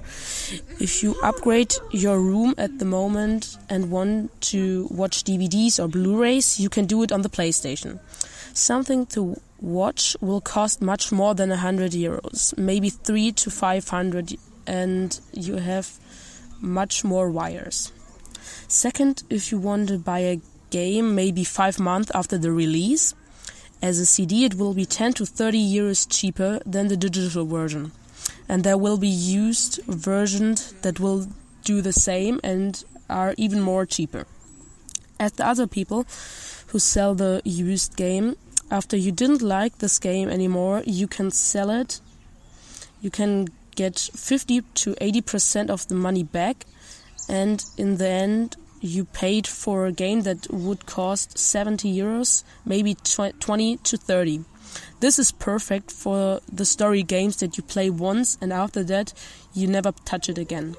I hope I gave you some good points and you will have the PS5 for minimum 5 to 10 years and your interests will change. So just prepare for that and invest these €100. Now some technical facts about the PS5. First, it will have 120 FPS, and some games it will have 4K. That means to use the PS properly, you need a good monitor, and they are expensive too. So keep in your mind that you might have to spend the same amount of money for the monitor. Some other stuff for the PlayStation will be a new headset and new controller. But you need to know that the old controller from the PS4 will work too. So don't buy the version with 2 controllers. That's a waste of money. About the headset, I will do a review on my YouTube. But from the last, I can tell are most times bad, because a wireless headset is not so good for gaming. That was me, Moritz, and I will see you next time when we talk about the Xbox Series X. This is your captain speaking. We thank you for choosing Aer Lingus. We hope you had a pleasant flight.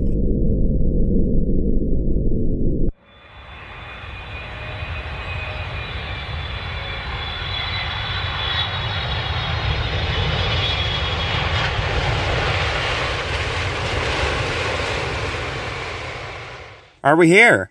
Jesus, I didn't even know we landed.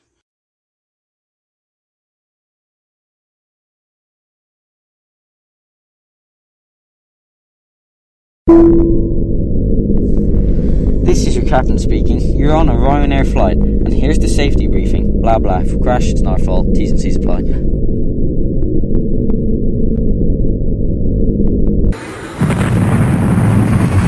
Me back. I think I'm paralysed. Hope you had a pleasant flight.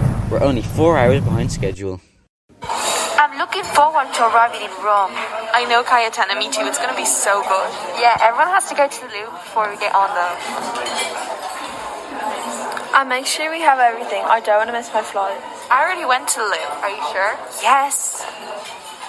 No, I haven't gone yet. I'll go now. It's not okay. Be quick. We're boarding soon.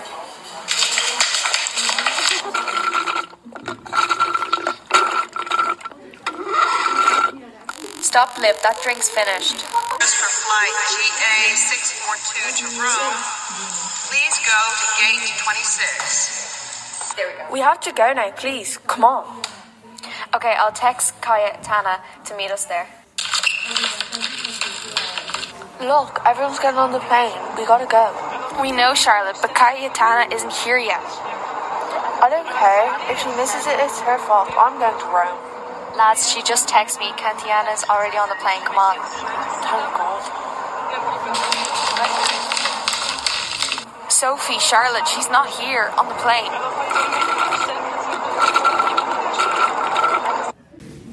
I told you to throw that out. I wasn't finished with that.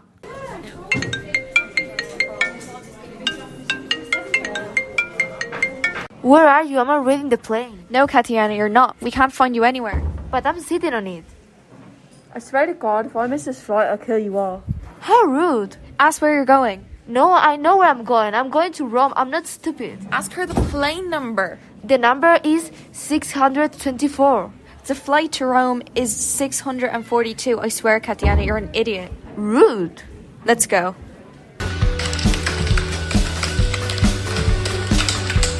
Where are we going? To get Katiana. Shut up, Liv.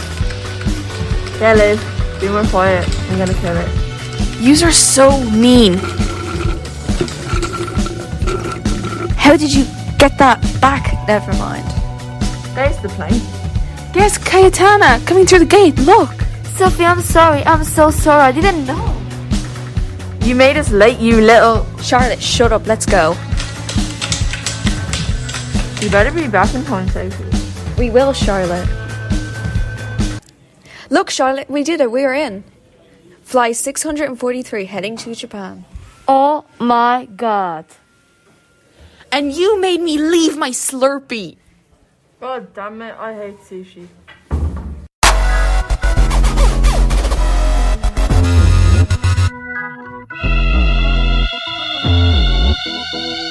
Nice. Whoa, blue kind of sauce. Yeah. Okay, let's vote. Okay, blue on 3. 1, 2, 3, blue. Damn it. I was sure he was an imposter. Should we try green? I think purple. Alright, let's try. Alright, let's do it. On 3? Yeah. 1, 2, 3. Purple. We finally got one. Oh no, we have to fix the engine. Right, let's run. Oh no, my only friend died. I'm reporting. It was white and he did it and self-reported. I swear it wasn't me, bro. You what? Don't lie. No, wait, no.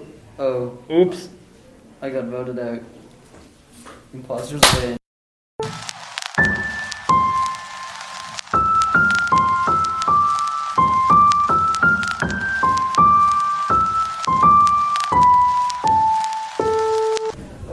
Hi, I'm Sophie and I'm here with Fiona, and today on Missing Children we're talking about the disappearance of Madeleine McCann. Madeleine is a British girl who went missing at the age of 3 back in 2007. So Fiona, can you give us some background information on the Madeleine McCann case? The McCanns were holidaying in Praia de Luz, Portugal. Madeleine disappeared from her bed on the 3rd of May 2007. Kate and Jerry, Madeleine's parents, were out for dinner and had left the children alone in their apartment. When Kate went back to check on them later in the evening, Madeleine was gone. Oh no. Really, the children must have been far too young to be left alone in a foreign country. Nevertheless, you'd never expect something like this to happen. Are there any theories on how she may have disappeared? There's a lot of different opinions and theories out there. Many blame her parents and speculate they may have sold her or known something was going to happen. There were traces of blood found in their car and on Kate's clothes. It is suspicious that they would leave her alone, but what parent would let that happen to their child? Of course, there's other theories on what may have happened. A friend of Kate and Jerry's, Jane Tanner, reported that she saw a dark-haired man carrying a young child around the same time as her disappearance. Another sighting was reported in Amsterdam a few days after her disappearance. A shop worker said that a girl of Madeleine's age and appearance had said to him that her name was Maddie and that she had been taken from her mummy. But this was never followed up by the police, and Kate and Jerry were not made aware of this at the time. And even Even after all that, they still haven't a clue where she is. Yes, Madeleine McCann's case remains unsolved, but not for lack of trying. For the last 13 years, the whole world have been looking for her. So that's it. The disappearance of Madeleine McCann is still a mystery after over a decade. She has still not been found and many suspect her dead. What do you think might have happened to her?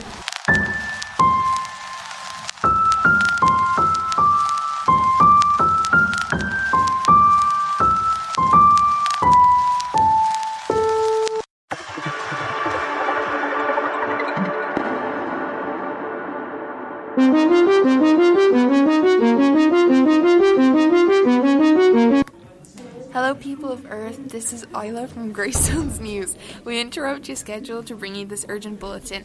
A UFO-type ship has been found on South Beach. We urge the public to keep away from this phenomenon for the time being, while government officials decide what to do. There will be a meeting this afternoon to discuss the UFO. Do not enter or touch the ship, as we fear there could be some form of contamination. We plead with you to heed these instructions. They are in place to maintain the health and safety of the public. Thank you for your cooperation.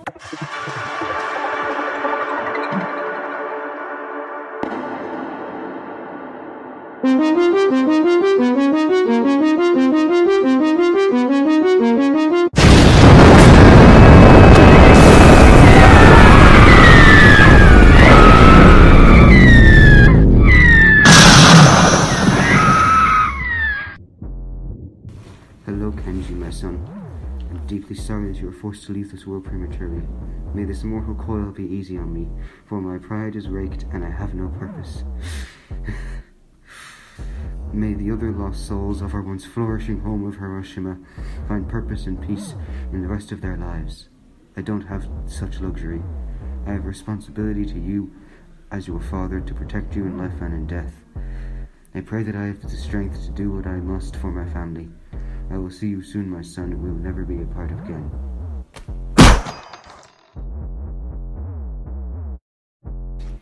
That bomb ended the war. Those damn Japanese got what they deserve, messing with us at Pearl Harbor. Who do they think they are? World domination, my ass.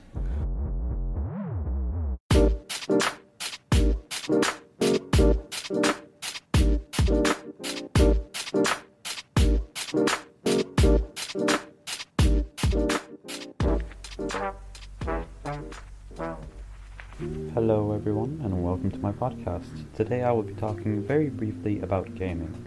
Without wasting too much of your time, let's get straight into it.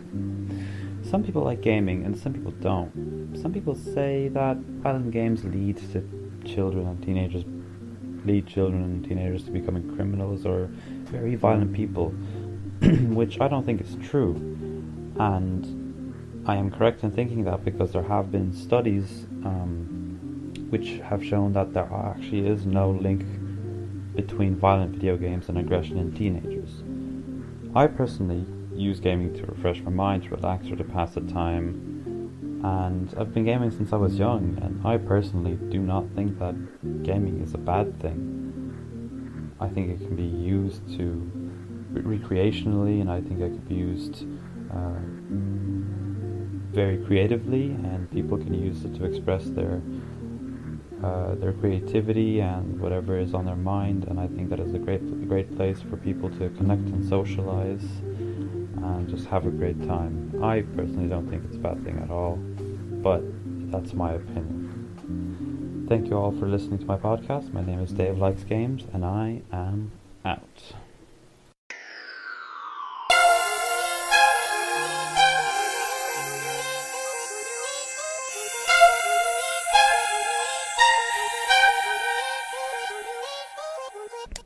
Hi everyone, it's Aoife and Deanna, and today we will be discussing a cold case murder of Pauline Robin Burgett in 1978. This is a murder that stunned the community, and I think you will find it very interesting. On March 12, 1978, 16-year-old Pauline's body was discovered in her family's duplex. The duplex is still there decades later, and the victim's brother says he has never stopped looking for answers. He said, "Not a day goes by that I don't think about it. The vision is very clear in my mind, like it happened yesterday." The victim's brother, who was only 11 at the time, and his mom had been out on a weekend trip, and when they returned, they found Pauline in her bedroom and she had been sexually assaulted and murdered. Detectives continue to work on the cold case and they say they have forensic evidence from the crime scene, but they say there are many complicating factors for the 16-year-old who had dropped out of high school. The police say that whoever went in and killed her probably knew her. One of the detectives stated, being out of school, she had a lot of boyfriends, a lot of ex-boyfriends. What we're hoping is somewhere along the line someone said something to someone and admitted to something. Her brother also said, I'm not sure that you can bring closure to something like this. It's been 38 years and I think the person that did it has been free long enough and it's time for the person to answer for what they've done. Police say there were threats made against Pauline from people at an apartment complex where she used to babysit. They do have DNA in the case, but they don't have a source for it just yet. If you know anything about the murder of Pauline, you're asked to call Silent Witness at 480-WITNESS. I miss her a lot. We got cheated out of a lot of years, said Pauline's brother. We hope you enjoyed this podcast. Thank you for listening. Goodbye.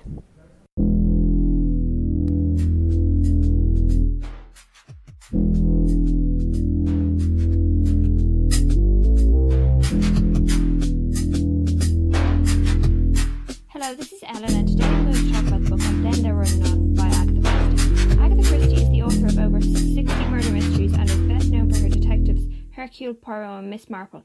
But this mystery is different from most because it has no detective. She called it her most difficult book to write. 10 people are invited to a house in an island by the mysterious hosts, Mr. and Mrs. Owens. 2 come as staff while the other 8 are guests. In each room there is a picture with a sinister-sounding nursery rhyme. Then it becomes clear that there is something not quite right when the hosts don't turn up and the weather leaves the island unreachable. Suddenly one of the 10 dies, and then it seems clear that everyone has a dark secret: the seemingly accidental death of a child while the governess was watching, the tragic death of 2 children from a speeding car, the death of an elderly employer when the employees stand to inherit money. It becomes obvious that there is one reason why they were brought here, and each guest can only hope that they can survive until help arrives. This book is very suspenseful and gripping, and I enjoyed it very much. I thought that the mystery was fantastic, even if it was quite unusual, and I felt that the solution was terrific. I highly recommend this book, even if you are looking for something that is a little different from the typical murder mystery, and I rate this book 4 stars out of 5. I think it is among Agatha Christie's finest books. Now I'll move on to another Agatha Christie mystery, which is The Murder of Roger Ackroyd. In this one, a man called Roger, but Hercule Poirot is there to solve the crime. The book is narrated by Dr. Shepherd, who was one of the last to see Roger Ackroyd alive. There are suspects aplenty and twists and turns as well, but not everyone is as they seem. This is another fantastic book by Christie, and I enjoyed it very much. I rate it 4 stars out of 5. Next time I'll be reviewing and recommending more Agatha Christie, as well as a more recent but just as brilliant murder mystery. Good luck with the books and goodbye.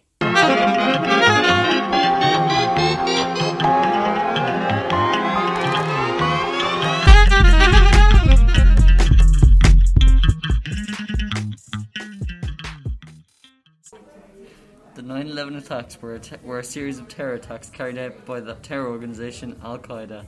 The attacks were led by Osama bin Laden.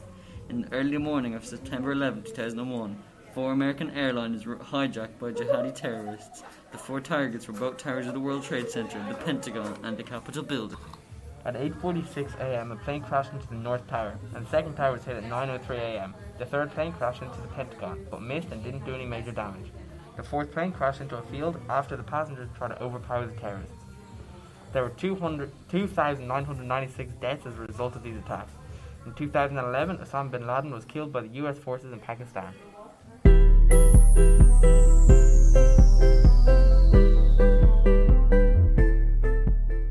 Hello everybody, my name is Kane and welcome to the PC Podcast, where today we're going to be talking about the new GeForce 3080, which is the latest graphics card to hit the market.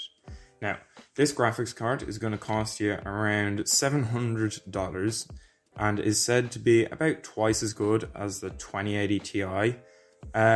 It provides 4K gaming at a relatively good price for what it is, and it has an MSI afterburner, which is really useful for overclocking. Now, as with everything, this has some pros and cons. Now, some of the pros, it has a very quiet fan that keeps it very cool considering how much work this thing is doing. It has really good 1440p gaming. It's the same price as the 2080 Ti. However, it is considerably better in terms of performance and how many FPS you will get in your games. Now, there are some cons, there are some technical issues that haven't quite been ironed out with this machine yet, and it requires a 750 watt power supply. Now, that wouldn't be so bad if not for the fact that it's miles more than the average PC and how much that needs. So yeah, get ready to splash some cash if you want to get this thing. Now, it also has a very large 12-pin power adapter. Now, for context, normally you have 8 or 6 pins. However, this doubles that and brings it up to 12. So it's really, really big piece of machinery. Now, it also only has 10 gigabytes of memory. You can get cheaper cards that have the same amount of memory. However, everything else considered, it's not a bad price for what it is. So again, my name is Kane, and I'll talk to you next time.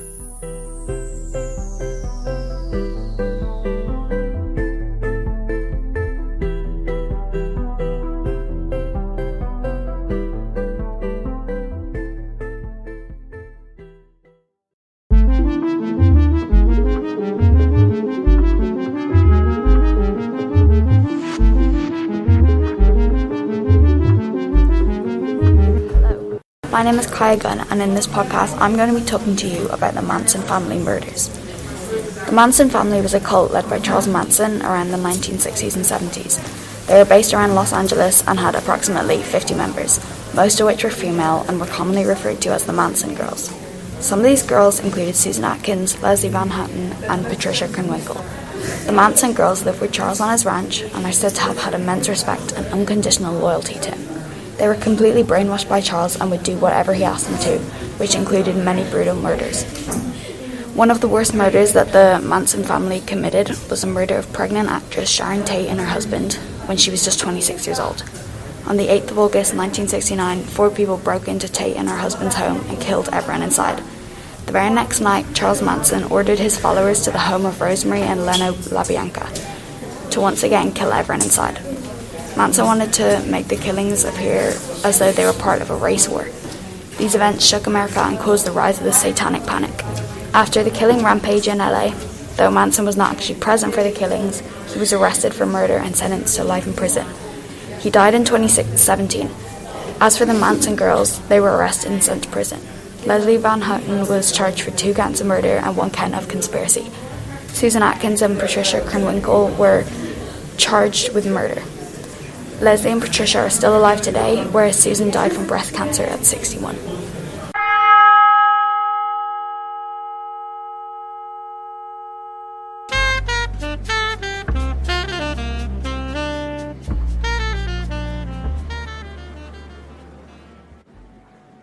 The title of the most diverse group of animals in the world has to belong to the insects. They are so diverse, in fact, that they consist of half of all known living organisms in the world. That includes bacteria, plants, all of the animals, and fungi. If you were to put the name of every named insect in a bag and were to pick one name out, approximately every 1 out of 2 would be a type of beetle. Beetles inhabit every habitat except for polar regions and seas and eat almost anything, from fungi to plants to other insects and carrion. Some are pests, like the Japanese beetle, an invader that rages destruction over 300 species of plant in the US, and some are beneficial and encouraging to our gardens, such as the famous 7-spotted lady beetle, that have often been introduced to control aphid populations, which are tiny true bugs that can cause damage to crops and garden plants. In this podcast series, I will be discussing the identifying features and other cool bits of anatomy of a select group of insects and some highlight species of my choice, and talking about their unique instinctual habits. This is Luca, self-taught entomologist in the works, and this is Bugging You.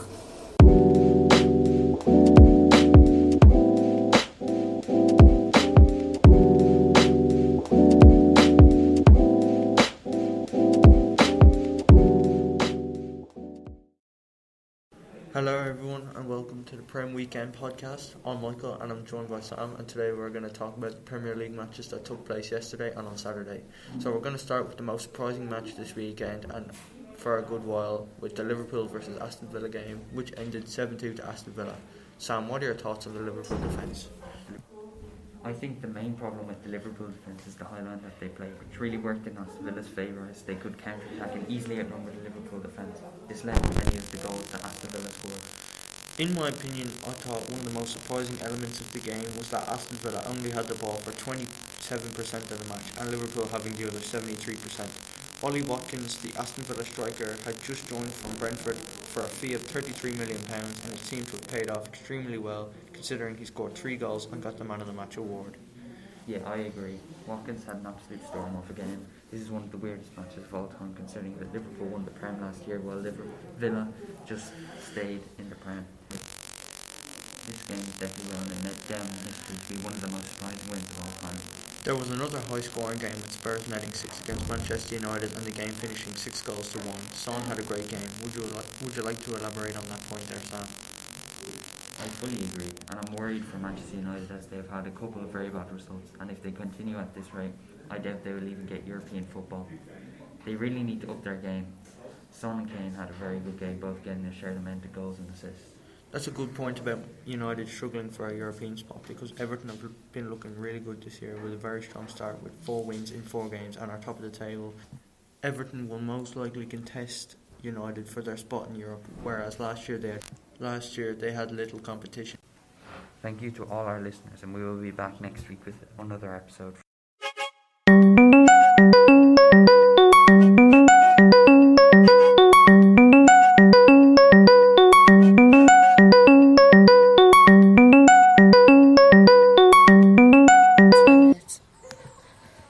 Hello people of Earth, this is Alana from Wicklow News. We interrupt your schedule bringing you the urgent bulletin. There has been an invasion in Greystones, Wicklow from a new life source on Mars. We advise for everyone in the surrounding area to stay inside while we make contact with these beings and know what they have come to Earth for. Once we have investigated these matters, new instructions will be given. Welcome to Into Fashion, the podcast. Are you interested in the latest trends? Want to know where to get the most dramatic dresses or even the simplest loungewear? We talk about the best places to shop for your favourite styles and where the sales are always on. Whether you prefer online shopping or actually going into stores, we'll always keep you up to date. Find us on Spotify or on our website www.intofashion.com. My name's Noah. My name's Isla. My name's Mia. My name's Kayla. This is Mass Murder, a true crime podcast.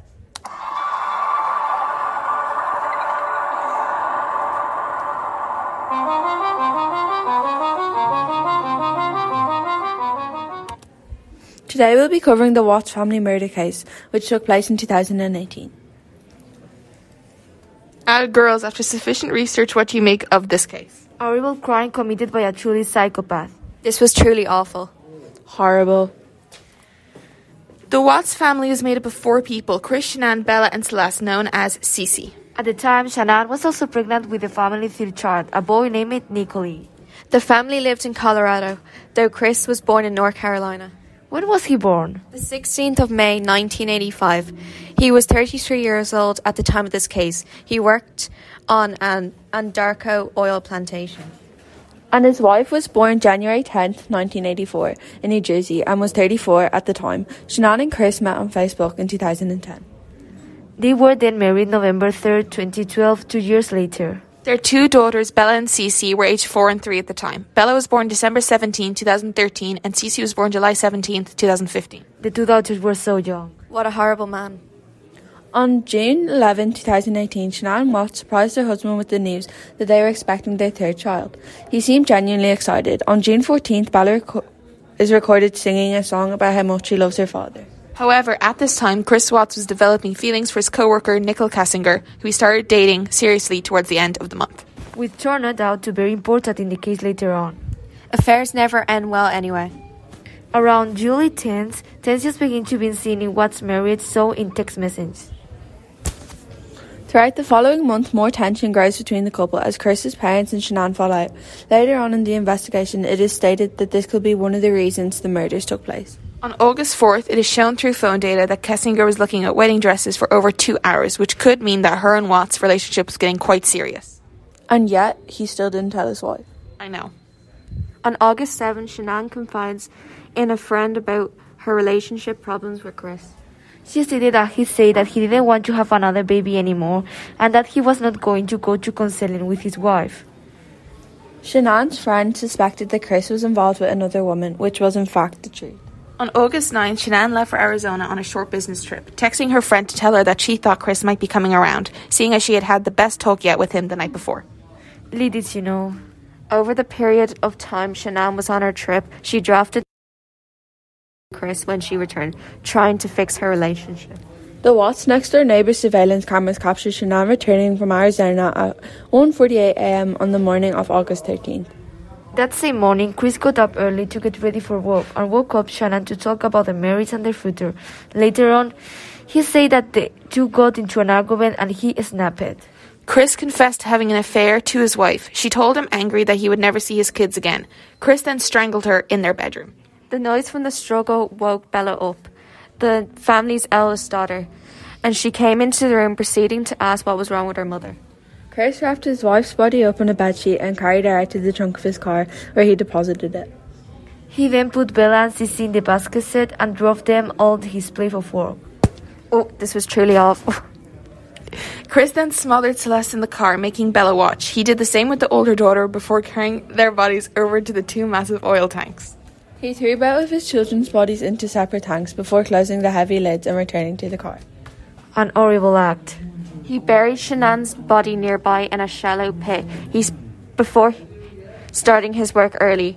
He told his co-workers he came in early because him and his wife got into an emotional argument that morning. The following day, after 3 females were determined missing people, Chris made an appearance on local news station. He stated that the house felt empty without them and that his heart was shattered. He pleaded for them to return. Although that evening his neighbours grew suspicious, as both cars were still in the driveway, yet Shanann and the girls were nowhere to be found. They called the police, saying they think Chris may have had something to do with the disappearances. The police followed up the Watts home, knocking on the windows to see if Shanann or the other girls were inside. Then they brought Chris into the station on August 15th. The disappearances were also reported by Chris earlier on the 13th, shown in text messages between him and his realtor when she asked why Shanann hadn't weighed in on the conversation. He didn't last very long without getting caught, did he? No, not at all.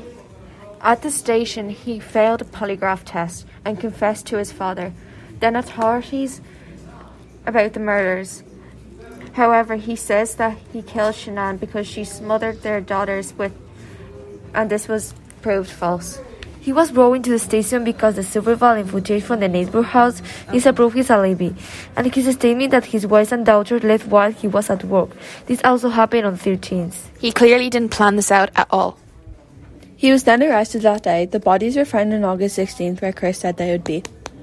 On August 21st, Watts received 3 first-degree murder charges, another 2 first-degree charges due to another count of his 2 victims being younger than 12, another count due to the unlawful termination of a pregnancy, and 3 counts for tampering with the bodies. That was 9 charges total. Shanann Watts' family attended the trial, where they were seen sobbing. On November 6th, Watts pled guilty to all charges as part of a plea deal to avoid the death penalty. On November 19th, he was charged with 5 life sentences without the possibility of parole. He deserved it. He was also charged with 40 years for the unlawful termination of his wife's pregnancy and another 50 for the disposal of his victim bodies. The judge of the trial, Judge Marcelo Caprico, called the murder